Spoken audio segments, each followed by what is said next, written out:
Ал енді былай. Осында мынау патриоттық желтоқсан ақиқаты қозғалысының төрағасы Бейсенғазы Сәлімұлы үлкен сөз сұрап отыр. Бағанада бері. Мен жаңа ұмытып кеткен екенмін.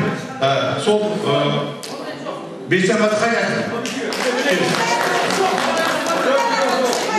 Қысқа менен нұсқа.